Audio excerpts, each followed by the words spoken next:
चलिए जानते हैं आज की मुख्य हेडलाइंस। मुंबई में फिर से लगेगा लॉकडाउन, डिप्टी सीएम ने कही ये बात।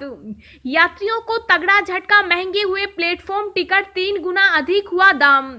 बिजली चूरा, हीटर, वॉशिंग मशीन चला रहे आंदोलनकारी किसान, रोड को भी पहुंचाया नुकसान। राहुल गांधी ने कसा तंज, ट्वीट कर कहा मोदी सरकार ने ठाना है जनता को लूटने जाना है, बस 2 का ही विकास कराना है। सीएम अरविंद केजरीवाल बोले दिल्ली वासियों ने पूरी दुनिया में ऐसे दिल्ली का नाम रोशन किया। मुस्लिम कारोबारियों ने राम मंदिर निर्माण के लिए दिया चेक, अमाउंट देकर चंदा इकट्ठा करने वाले हुए हैरान।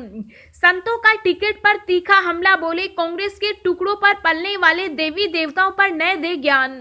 जी हां दोस्तों, और भी बहुत बड़ी काम की खबरें निकल कर आ रही है, इसलिए वीडियो को लास्ट तक जरूर देखना। तो चलिए जानते हैं एक एक करके तमाम बड़ी खबरों को। पर इससे पहले अभी तक आपने इस वीडियो को लाइक नहीं किया तो लाइक कर दीजिए। तो चलिए वीडियो स्टार्ट करते हैं। राहुल गांधी ने कसा तंज, ट्वीट कर कहा मोदी सरकार ने ठाना है जनता को लूटने जाना है, बस 2 का विकास कराना है। जी हां, तेल की कीमतों में हो रही वृद्धि को लेकर आक्रामक विपक्ष का हमला थमने का नाम नहीं ले रहा। सरकार जो दाम बढ़ाई जा रही है, विपक्ष का हमला भी उतना ही तेज होता जा रहा है। कांग्रेस के पूर्व अध्यक्ष राहुल गांधी ने इस मुद्दे को उठाते हुए ट्वीट किया, मोदी सरकार ने ठाना है जनता को लूटने जाना है, बस 2 का विकास कराना है। पेट्रोल डीजल की बढ़ती कीमतों के बीच नितिन गडकरी बोले देश को वैकल्पिक ईंधन की ओर बढ़ना चाहिए। जी हां, पेट्रोल डीजल की कीमतों में बढ़ोतरी से आम लोगों की जेब पर अतिरिक्त बोझ पड़ रहा है। विपक्षी पार्टियां मोदी सरकार को निशाने पर ले रही है। इस बीच केंद्रीय मंत्री नितिन गडकरी ने कहा है कि हमारी सलाह है कि देश को वैकल्पिक ईंधन की ओर बढ़ना चाहिए। गडकरी ने कहा देश के लिए वैकल्पिक ईंधन की तरफ जाने का समय है, यह मेरा सुझाव है। मैं पहले से ही इलेक्ट्रिसिटी को ईंधन के रूप में प्रचारित कर रहा हूं, क्योंकि भारत में सरप्लस इलेक्ट्रिसिटी है। केंद्रीय सड़क परिवहन और राजमार्ग मंत्री नितिन गडकरी ने कहा हम भारत में 81% लिथियम आयन बैटरी बना रहे हैं। लिथियम आयन के विकल्प के लिए मेरे मंत्रालय ने पहल की है। सभी सरकारी प्रयोगशालाएं रिसर्च कर रही है। मंत्रालय हाइड्रोजन ईंधन सेल को विकसित करने की भी कोशिश कर रहा है। बता दें कि पिछले 8 दिनों से पेट्रोल और डीजल की कीमतों में लगातार बढ़ोतरी हो रही है। देश के कई हिस्सों में पेट्रोल 100 रुपए प्रति लीटर की दर से बिक रहा है। यात्रियों को तगड़ा झटका, महंगे हुए प्लेटफॉर्म टिकट 3 गुना अधिक हुआ दाम। जी हां, इंडियन रेलवे ने प्लेटफॉर्म टिकट के दाम बढ़ा दिए हैं। अब प्लेटफॉर्म टिकट खरीदने के लिए आपको 3 गुना अधिक पैसे खर्च करने होंगे। दरअसल साउथ ईस्टर्न रेलवे द्वारा झारखंड और पश्चिम बंगाल रेलवे डिवीजन को रेलवे प्लेटफॉर्म टिकटों को 3 गुना तक महंगा करने का आदेश दिया गया। आदेश के लिए एक सर्कुलर भी जारी किया गया। ऐसा कहा जा रहा है कि कोरोना संक्रमण के दौर में स्टेशनों पर भीड़ कम करने के उद्देश्य से रेलवे ने ये फैसला किया है। बिजली चूरा, हीटर, वॉशिंग मशीन चला रहे आंदोलनकारी किसान, रोड को भी पहुंचाया नुकसान। जी हां, दिल्ली के गाजीपुर बॉर्डर पर डटे प्रदर्शनकारी किसान बिजली चुराकर हीटर, टीवी, वॉशिंग मशीन जैसे उपकरण चला रहे हैं। यही नहीं, उनके चलते निर्माणाधीन दिल्ली मेरठ एक्सप्रेस को भी नुकसान पहुंचा रहे हैं। हाईवेज को तैयार करने और उनकी मरम्मत का काम करने वाली संस्था national highway authority of India ने प्रदर्शनकारी किसानों पर यह आरोप लगाया है। अथॉरिटी ने यूपी सरकार से रोड खाली करने की मांग की। इसके लिए एनएचएआई ने योगी सरकार को स्टेट सपोर्ट एग्रीमेंट की भी याद दिलाई। इसके तहत यह तय किया जाता है कि कोई भी सरकारी या निजी संस्था या फिर लोग हाईवे प्रोजेक्ट को बाधित नहीं करेंगे। एनएचएआई ने यह आरोप ऐसे समय में लगाया जब राकेश टिकैत ने आने वाले दिनों में प्रदर्शन स्थलों पर एसी लगाने की भी बात कही। भारतीय किसान यूनियन के नेता राकेश टिकैत ने हाल ही में आंदोलन स्थलों पर एसी लगाए जाने की बात कही थी। उनका यह बयान प्रदर्शन की लंबा खींचने का संकेत माना जा रहा है। मुंबई में फिर से लगेगा लॉकडाउन, डिप्टी सीएम मेयर ने कही ये बात। जी हां, महाराष्ट्र में एक बार फिर से कोरोना वायरस के मामले बढ़ने लगे हैं, जो कि चिंता की बात है। पिछले दिनों कोरोना के मामलों में गिरावट दर्ज की गई। 42 दिन बाद अचानक से महाराष्ट्र में एक बार फिर कोरोना के मरीजों की संख्या बढ़ती जा रही है। राज्य में 3,365 नए कोविड-19 मरीज मिले हैं। इस वजह से महाराष्ट्र ने केरल को भी पीछे छोड़ दिया। खास बात यह है कि राज्य में बीते साल 30 नवंबर के बाद पहली बार इतने मामले मिले हैं। कोरोना के बढ़ते मामलों पर चिंता जताते हुए मुंबई की मेयर किशोरी पेडनेकर ने कहा है कि यह चिंता की बात है। ट्रेनों में यात्रा करने वाले ज्यादातर लोग मास्क नहीं पहनते। अभी लोगों को सावधानी बरतनी चाहिए, नहीं तो हमें फिर से एक और लॉकडाउन लगाने की नौबत आ जाएगी। दोस्तों, अगली खबर जानने से पहले आपसे एक रिक्वेस्ट है कि इस वीडियो को बनाने में मुझे बहुत ज्यादा मेहनत लगती है, तो इस मेहनत के लिए वीडियो को एक छोटा सा लाइक जरूर करें। संतों का टिकैत पर तीखा हमला, बोले कांग्रेस के टुकड़ों पर पलने वाले देवी देवताओं पर न दे ज्ञान। जी हां, अयोध्या और प्रयागराज में किसान नेता राकेश टिकैत के खिलाफ संतों की नाराजगी है। टिकैत के भगवान हनुमान को आंदोलन जीवी कहने पर संतों ने कड़ी आपत्ति जताई। उन्होंने चेतावनी दी है कि टिकैत अपने बयान पर माफी मांगे, नहीं तो अंजाम ठीक नहीं होगा।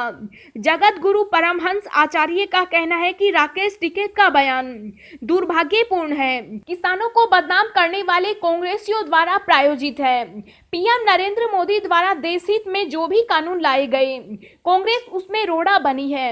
अभी तक राकेश टिकैत किसानों को बदनाम कर रहे थे, लेकिन अब वह देवी देवताओं को बदनाम कर रहे हैं।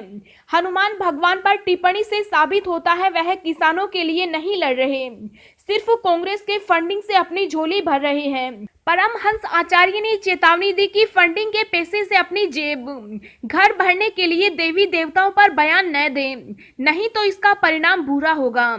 जींद में किसान महापंचायत में भारतीय किसान यूनियन के राष्ट्रीय प्रवक्ता राकेश टिकैत ने कहा था कि भगवान हनुमान और महात्मा गांधी भी आंदोलन जीवी थे। उन्होंने कहा कि जब तक सरकार हमारे पक्ष में फैसला नहीं करती, समिति से बात नहीं करती और हमारी मांगों पर सहमत नहीं होती, तब तक हम उसे चैन से बैठने नहीं देंगे। मोदी सरकार ने निजीकरण के लिए छांटे 4 बैंक, आगे बड़े बैंकों का भी हो सकता है प्राइवेटाइजेशन। जी हां, मोदी सरकार ने निजीकरण के अगले पड़ाव में 4 बैंकों का चुनाव कर लिया है। इन बैंकों में bank of Maharashtra, bank of India, Indian overseas bank और सेंट्रल बैंक ऑफ इंडिया शामिल हैं। इनमें से 2 बैंकों का निजीकरण अगले वित्तीय वर्ष में किया जाएगा। बैंकों के निजीकरण होने से यहां काम कर रहे कई लोगों की नौकरियां खतरे में पड़ सकती है। साथ ही सरकार आने वाले समय में बड़े बैंकों का भी प्राइवेटाइजेशन कर सकती है। सूत्रों ने बताया कि चुने गए 4 बैंकों में 2 बैंकों का निजीकरण 2021-22 में हो सकता है।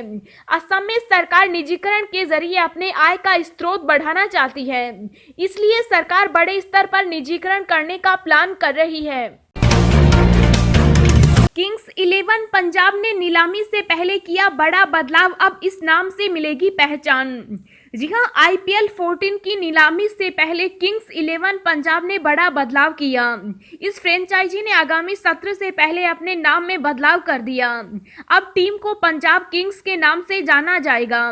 नेस वाडिया, प्रीति जिंटा, मोहित बर्मन और करण पॉल की आईपीएल फ्रेंचाइजी अब तक हालांकि 3 बार उप विजेता जरूर रही, लेकिन एक बार फिर आईपीएल खिताब अपने नाम नहीं कर सकी। अब देखना होगा कि क्या नाम में बदलाव से टीम की किस्मत भी बदलती है। बीसीसीआई से जुड़े एक सूत्र ने बताया टीम लंबे समय से नाम बदलने की सोच रही थी और लगा कि इस आईपीएल से पहले यह करना सही होगा। यह अचानक लिया गया फैसला नहीं है। आईपीएल 14 के लिए नीलामी 18 फरवरी को स्थानीय समय अनुसार दोपहर बाद 3 बजे शुरू होगी। दिल्ली के मुख्यमंत्री ने साझा किए अनुभव, 1 साल के कार्यकाल पर जाहिर किया संतोष। जी हां, आज से 1 साल पहले रामलीला मैदान में अरविंद केजरीवाल ने तीसरी बार मुख्यमंत्री के तौर पर शपथ ली थी। सरकार गठन के 15 दिन भी नहीं बीते थे। 3 मार्च को कोरोना महामारी ने दिल्ली में दस्तक दे दी। इसके बाद कोविड-19 तेजी से अपना पांव पसारता गया। फिलहाल हालत नियंत्रण में है।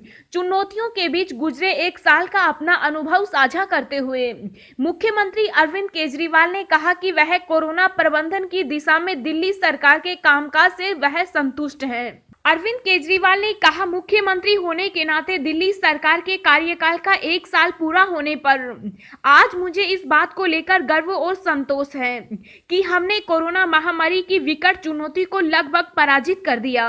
मुझे इस बात की बेहद प्रसन्नता है कि दिल्ली पर न सिर्फ संक्रमण का शिकंजा ढीला पड़ गया है, बल्कि हमारे कई अस्पताल आज कोरोना मुक्त घोषित किए जा चुके। राजधानी में जनजीवन दोबारा पटरी पर लौट आया है। दिल्ली चल पड़ी है और अपनी पुरानी रो में दौड़ने भी लगी है। पश्चिम बंगाल में किसकी बनेगी सरकार, सर्वे में हुआ चौंकाने वाला खुलासा। जी हां, पश्चिम बंगाल में अप्रैल मई में विधानसभा के चुनाव होने वाले हैं। इस चुनाव में बीजेपी से कोई चमत्कार की उम्मीदें लगाई जा रही हैं।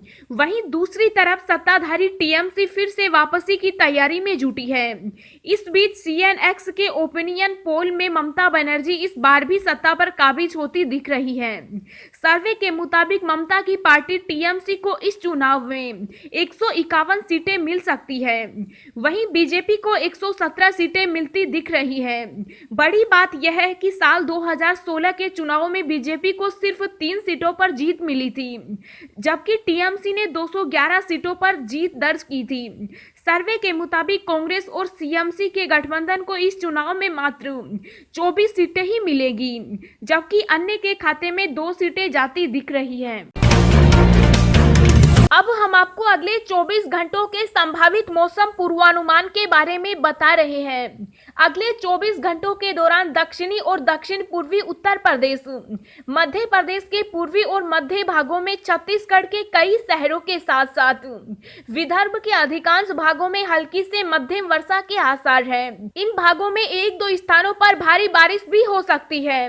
उप हिमालय, पश्चिम बंगाल, सिक्किम, असम, मेघालय, अरुणाचल प्रदेश और अंडमान व निकोबार द्वीप समूह में भी हल्की से मध्यम बौछारें गिरने की संभावना है।